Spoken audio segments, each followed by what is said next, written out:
Ayan, hello guys, welcome to my vlog. Magluluto po tayo ngayon ng ginataang bola-bola. Ayan po ang mga sangkap natin gagamitin. Flour. Hindi ko pa po siya nagagawa. Kamote, ube, at gabe.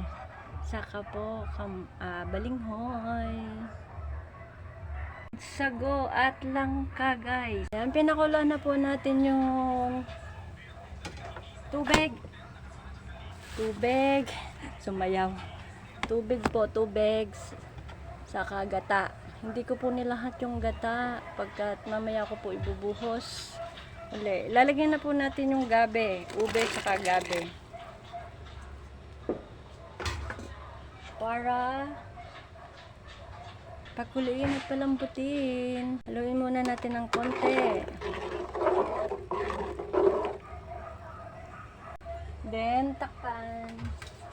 Hanggang sa pakuloyin ulit. May plastic guys. Ayan, tingnan natin at kumukulo na.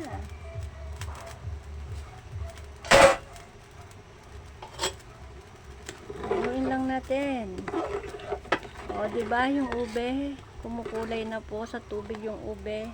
Lagyan na po natin yung langka para po bumango. Mag-amoy langka. Parang malalaki gayat ko guys. Yan lang po natin lumambot yung gabi at ube. Yan, habang po inantay natin lumambot yung gabi at ube, yan. Nahalo ko na po to. Mag-isa lang po kasi ako lang guys gumagawa. Kaya, ayan.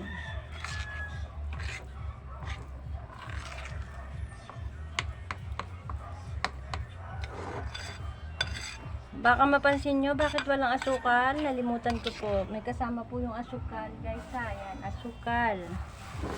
Oh.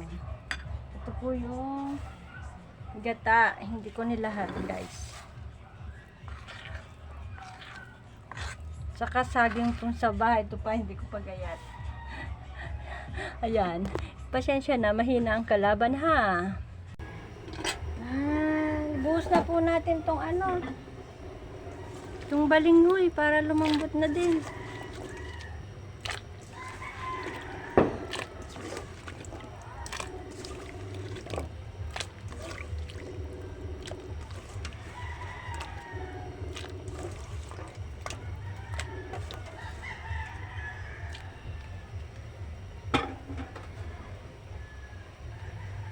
Takpan muna natin.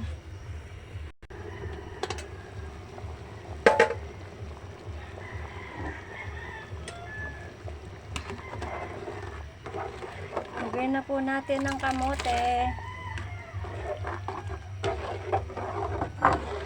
Kamote po yan, kamote. Takpan ulit natin.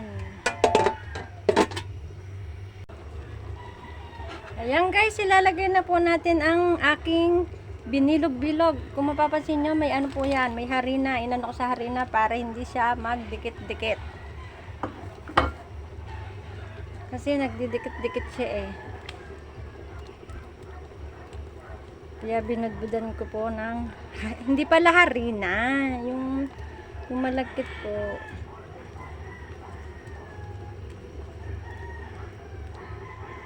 Flour.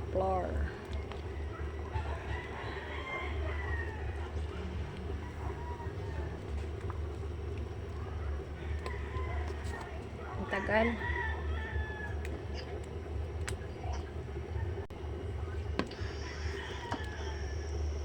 Ayan guys, nilagay ko na. Nag-ano tuloy yung harina, binuhos ko kasi eh. Namuti-muti tuloy. O diba, hindi siya nagdikit-dikit. O. Tayin lang po natin, kumulo ng kumulo. Yan guys, haluin na natin. Para maluto na po yung gata, ibubuhos ko na po. Ito po yung kakang gata guys na natira. 1 kilo po yan. Yung kalahati sinama ko na sa pagpapakulo.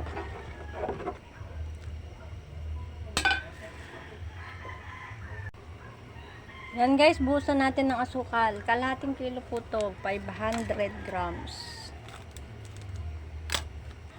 Buhos na po natin to. Ako, aapaw ata.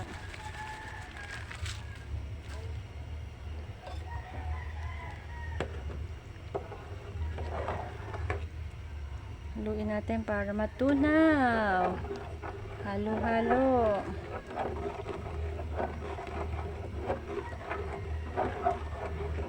Para hindi masunog ang ilalim. Ay, naapaw. Wala kasi ako ibang kaserola guys.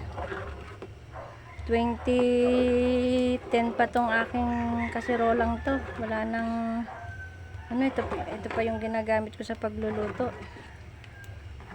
Okay, nagluluto ng ulam. Lagyan natin ng konti pa kasi medyo hindi pa talab. Konti na lang kasi pangit naman yung sobrang tamis. Okay na yan.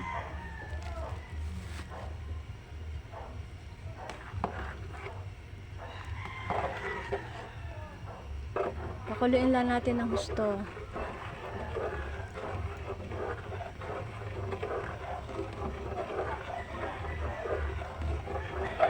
Halo-halo lang para hindi po masunog ang ilalim. Kasi pangit pag naglasang sunog. Kaya halo-halo. Yan, haluin na natin. Maganda talaga may ube, oh. Nag-ube talaga siya.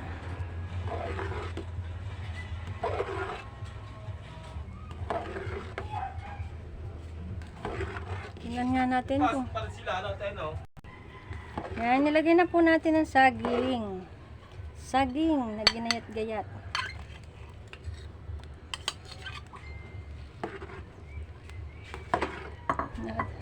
Naapaw guys. Ganyan talaga guys. Pag walang kaserola, tiis, wala. Isa lang po tong kaserola ko to eh. Kaya no choice po talaga ako hindi magdahan-dahan para hindi matapunan. Lagay na rin po natin ang sago kasi may kalabaw. Ito na yung kalabaw. Ayun, nagbagsakan na. Lagay na po natin ang sago. Luto na po kasi yan ang binili ko.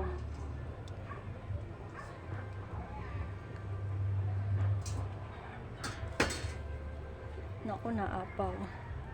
Naapaw.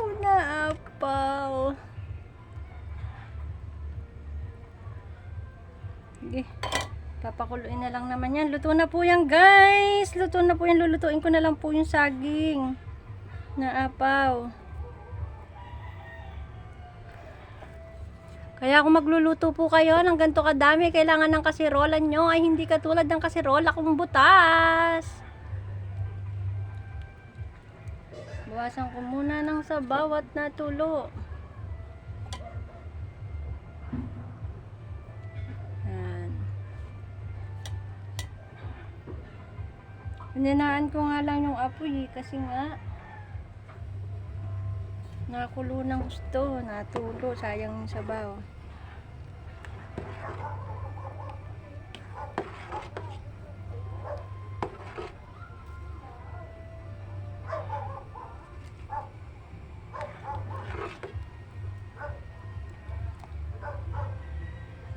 Pakuluin na lang po yan guys at luto na po yan.